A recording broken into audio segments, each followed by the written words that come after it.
ఏపీని పేదరికం లేని రాష్ట్రంగా చేస్తామన్న సీఎం చంద్రబాబు. మాది పేదలకు వాటాలు పంచే ప్రభుత్వం అన్న పవన్ కళ్యాణ్.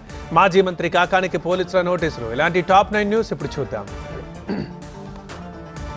ఏపీ భవిష్యత్ కోసం P4 కార్యక్రమం అన్నారు సీఎం చంద్రబాబు. ఏపీని పేదరికం లేని రాష్ట్రంగా చేస్తామన్నారు. 2027 కల్లా పోలవరం పూర్తి చేస్తామన్నారు. అమరావతి గొప్పగా డెవలప్ అవుతుందన్నారు. మేఘా కృష్ణారెడ్డిపై సీఎం చంద్రబాబు ప్రశంసలు కురిపించారు. మేఘా కృష్ణారెడ్డి కూడా రైతు కుటుంబం నుంచే వచ్చారన్నారు. ఉద్యోగం చేయడం ఇష్టం లేక వ్యాపారం చేయాలని నిర్ణయించుకున్నారన్నారు సీఎం. తనకు సత్తా లేకపోవడంతోనే 2014 నుంచి చంద్రబాబుకి మద్దతిస్తూ వచ్చానన్నారు పవన్ కళ్యాణ్.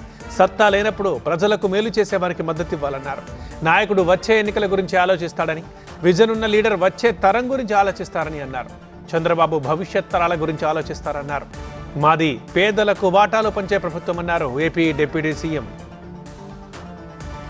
చంద్రబాబు విజన్ చాలా గొప్పదన్నారు మేఘా కృష్ణారెడ్డి. గుడ్లవల్లేరుని దత్తత తీసుకోవాలని సీఎం చంద్రబాబు సూచించడంతో సర్వే చేశామన్నారు. వ్యాపారం సక్సెస్ కాకపోతే వ్యవసాయం చేసుకునేవానని అన్నారు మేఘా కృష్ణారెడ్డి. 20 రాష్ట్రాలతో పాటు ప్రపంచంలో 20 దేశాల్లో చాలా మంది నేతలతో కలిసి పనిచేస్తున్నామన్నారు కృష్ణారెడ్డి. 3 టర్మ్ల నుంచి ఒకే పదవిలో ఉన్న వారిని తప్పించాలని పార్టీ ఆవిర్భావ వేడుకల్లో ప్రతిపాదించిన మంత్రి లోకేష్కి టీడీపీ సీనియర్లు మద్దతు పలుకుతున్నారు. 2012 నుంచి పాలిట్ బ్యూరోలో ఉన్న వారి స్థానంలో మరొకరికి అవకాశం ఇస్తే స్వాగతిస్తా అన్నారు సోమిరెడ్డి. లోకేష్ ప్రతిపాదనని తాను పూర్తిగా సమర్థిస్తున్నానన్నారు. కాశీబుగ్గలో తనపై నమోదైన కేసుపై మాజీ మంత్రి సిదిరి అప్పలరాజు స్పందించారు. ఢిల్లీరావు మృతి కేసులో నిజాలు తేల్చాలని డీఎస్పీకి వినతిపత్రం అందించామన్నారు. కేసుని తేల్చకపోవడంతో పిఎస్ ఎదుట ధర్నా చేశామన్నారు. ప్రశ్నించే వారిపై కేసులు పెట్టడం సరికాదన్నారు అప్పలరాజు. నెల్లూరు జిల్లా తాటిపర్తిలోని రుస్తుం మైన్స్ కేసులో మాజీ మంత్రి కాకానికి నోటీసులు ఇచ్చారు పోలీసులు. రేపు ఉదయం నెల్లూరు రూరల్ డీఎస్పీ కార్యాలయంలో విచారణకు రావాలని సూచించారు. రుస్తుం మైన్స్ కేసులో ఇప్పటికే 7గురిపై ఎఫ్ఐఆర్ నమోదు చేశారు. 3గురిని అరెస్ట్ చేశారు. విశాఖ జగదాంబ జంక్షన్లో సిపిఎం నిరసన చేపట్టింది.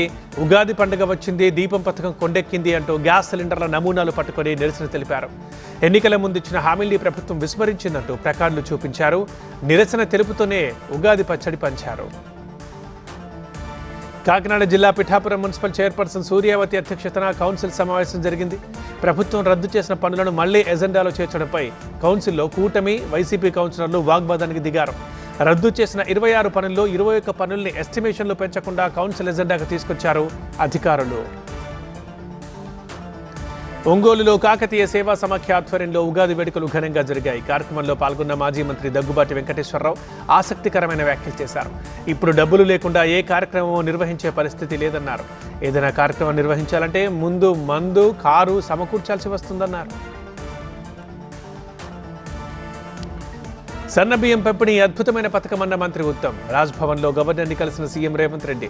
త్వరలోనే వక్ఫ్ బిల్లు ఆమోదం పొందుతుందన్న బండి సంజయ్. ఇలాంటి టాప్ 9 న్యూస్ ఇప్పుడు చూద్దాం. శ్రీమంతులు తినే బియ్యం ఇకపై పేదలు తింటారన్నారు సీఎం రేవంత్ రెడ్డి. ఉగాది రోజు పథకం ప్రారంభించడం సంతోషంగా ఉందన్నారు. అర్హులందరికీ సన్నబియ్యం పంపిణీ చేస్తామన్నారు.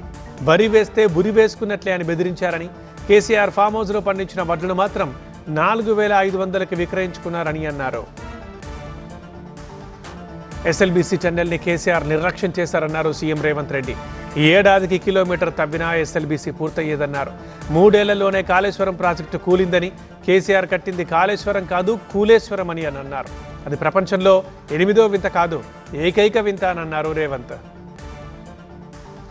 సన్నబియ్యం పంపిణీ అద్భుతమైన పథకం అన్నారు మంత్రి ఉత్తమ్. తన నియోజకవర్గంలో సాధారణంగా ఏ మీటింగు పెట్టనని, ఈ పథకం గురించి దేశమంతా చర్చించుకోవాలనే తన నియోజకవర్గంలో సమావేశం పెట్టానని అన్నారు. దొడ్డు బియ్యం పంపిణీతో ప్రజాధనం దుర్వినియోగం అవుతుందన్నారు. రేషన్ కార్డు ఉన్న వారికి 6 కిలోల సన్నబియ్యం ఇస్తామన్నారు. హైదరాబాద్ రాజ్భవన్లో గవర్నర్ని కలిశారు సీఎం రేవంత్ రెడ్డి. సుమారు గంటన్నర పాటు సమావేశం కొనసాగింది. గవర్నర్తో మంత్రివర్గ విస్తరణపై చర్చించారు సీఎం రేవంత్. ఏప్రిల్ 3న మంత్రివర్గ విస్తరణ నుండి అవకాశం ఉందని తెలుస్తోంది. శాంతి భద్రతలకు పాటుపడుతున్న పోలీసు యంత్రాంగానికి ప్రజలు సపోర్టుగా ఉండాలన్నారు మంత్రి శ్రీధర్ బాబు. జయశంకర్ భూపాలపల్లి జిల్లా కాటారం మండల కేంద్రంలో ఏర్పాటు చేసిన సీసీ కెమెరాల కమాండ్ కంట్రోల్ రూమ్ని శ్రీధర్ బాబు ప్రారంభించారు. బెట్టింగ్ యాప్స్పై కఠిన చర్యలు తీసుకోవాలన్నారు. ఓవైసీ అడ్డుకుంటే వక్ఫ్ బిల్లు ఆగదన్నారు కేంద్ర మంత్రి బండి సంజయ్. త్వరలోనే వక్ఫ్ బిల్లు ఆమోదం పొందుతుందని చెప్పారు. ఆర్ఎస్ఎస్ అంటే కాంగ్రెస్ ఎంఐఎంలకు భయం అన్నారు. కేసీఆర్, రేవంత్ ఇద్దరు ఒకటే అని, కాంగ్రెస్ బీఆర్ఎస్ దేశద్రోహుల పార్టీలంటూ విమర్శించారు బండి. టీజీపీఎస్సీ గ్రూప్ 1 జనరల్ ర్యాంకింగ్ జాబితాని విడుదల చేసింది. అధికారిక వెబ్సైట్లో దీన్ని అందుబాటులో ఉంచింది. గతేడాది అక్టోబర్లో గ్రూప్ 1 పరీక్షలు నిర్వహించిన టీజీపీఎస్సీ ఈ ఏడాది మార్చి 10న ప్రొవిజనల్ మార్కులు విడుదల చేసింది. ఇవాళ జనరల్ ర్యాంకింగ్ జాబితాని అందుబాటులోకి తెచ్చింది. ఎస్ఎల్బీసీ టన్నెల్లో 37వ రోజు రెస్క్యూ ఆపరేషన్ కొనసాగుతోంది. ఉగాది పండుగ రోజు సైతం కుటుంబాలకు దూరంగా ఉంటూ రెస్క్యూ ఆపరేషన్లో పాల్గొన్నారు సిబ్బంది. గల్లంతైన మిగతా 6గురి ఆచూకీ కోసం సహాయక చర్యలు కొనసాగిస్తున్నారు. ఇక ఉన్నతాధికారులతో ప్రత్యేక అధికారి శివశంకర్ సమీక్ష నిర్వహించారు. టన్నెల్లో రెస్క్యూ ఆపరేషన్ పురోగతిపై ఆరా తీశారు. నిర్మల్ జిల్లా ఖానాపూర్ మండలం సత్తెనపల్లి గ్రామ సమీపంలో ఎడ్లబండిపై అక్రమంగా తరలిస్తున్న 2 టేకు కలప దుంగల్ని ఫారెస్ట్ అధికారులు పట్టుకున్నారు. ముందస్తు సమాచారంతో కలపని పట్టుకుని ఎడ్లబండిని సీజ్ చేశారు ఫారెస్ట్ సిబ్బంది.